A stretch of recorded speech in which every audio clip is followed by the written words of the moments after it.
Hello YouTube and YouTube subscribers. I'm still in the hospital and I had just give birth to my 5th child on August 28th, 2021, and I'm 42 years old, and I went to great lengths to have this baby since I was 14 days overdue and on a waiting list to be inducted or induced.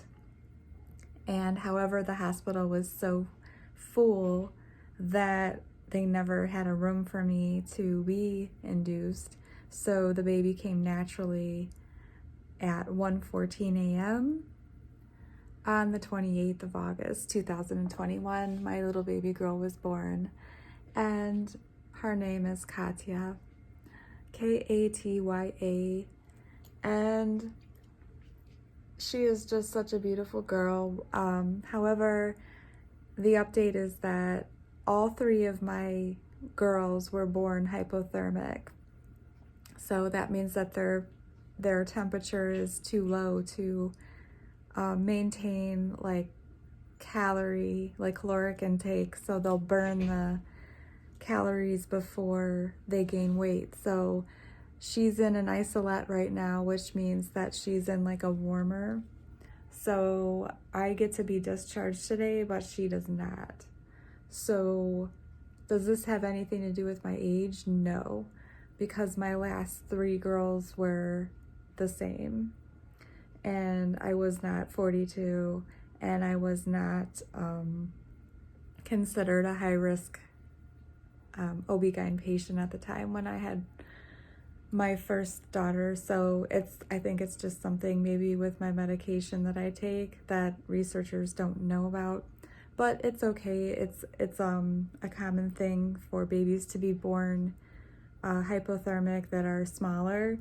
She was 6 pounds and 10 ounces when she was born, which is considered smaller. So she's in between the 3rd and 5th percentile of weight, as opposed to other scores of babies in the United States of America. So she just is having trouble maintaining her temperature. So she'll remain in a isolate to stay warm, and then she'll be transferred into a regular bed, an open air bed, to see if she can maintain her baseline temperature, and if she can, then they'll send her home with us. However, I'm still waiting to see when they're going to discharge me, or if they're going to give me an extra day or not, since she's staying. But that's basically what's going on right now. I'm still here, and I don't want to be here. The food is absolutely terrible, but that's okay. So my room that I'm in right now is just I have my own room, and that's the bed that I'm staying in, and I have another bed. And there's TVs in here, bathroom. I don't know. So I don't really want to watch TV right now, and I don't know, I'm waiting for lunch, I guess, and then I have to clean up my things and leave. So the only thing that I have to do is leave the baby here so that she gets the care she needs. If you're ever in a situation like this where you have to leave your baby in the NICU, just be thankful that, number one, you have a live baby, because some people walk out of the hospital without their babies because something had happened. So just be thankful that your baby is okay and that they're having the adequate care that they need to get better and to get to your home.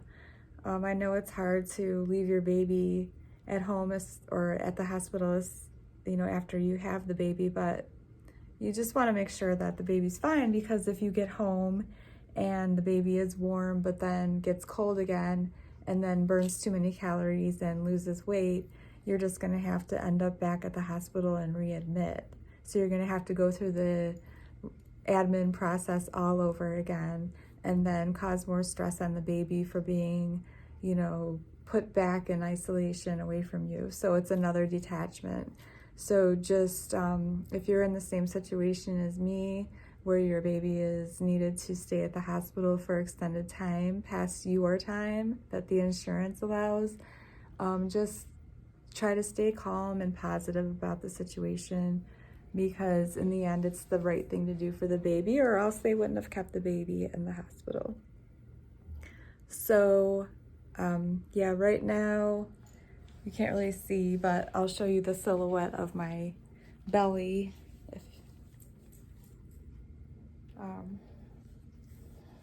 So I have like this round leftover belly here. So it looks like I'm probably about 6 months pregnant, but that's your uterus still, you know, enlarged. And when you breastfeed, you'll get contractions that make the uterus shrink. So I'm not worried about that. My legs are a little bit swollen, just from the water weight of being pregnant. So like they're still a little bit, like my knees. But I mean, that'll all go away. So I plan on losing all of my baby weight within 3 or 4 months, and then I'll be back to like 110 or 115.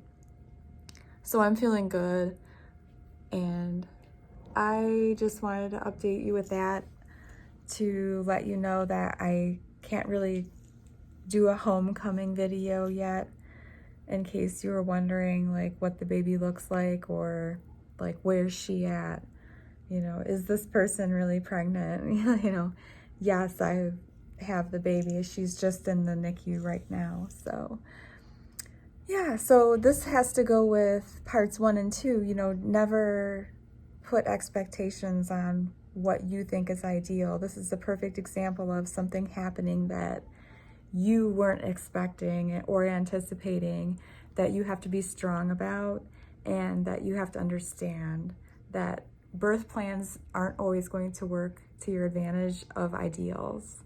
So me, I'm just taking each day by day, and all the information I get, I'm just going to absorb the information that I get from the nurses and the doctors, and I'm going to trust them, because that's what they do for a living, and I don't. I'm not an OB-GYN person. I don't know anything about it. So you just give it to them, and just take a deep breath and focus on the positives.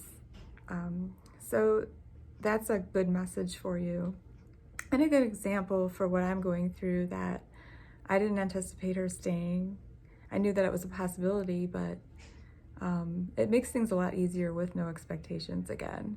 So anyways, I'm gonna go for now, waiting for my beautiful lunch to come down from the cafeteria.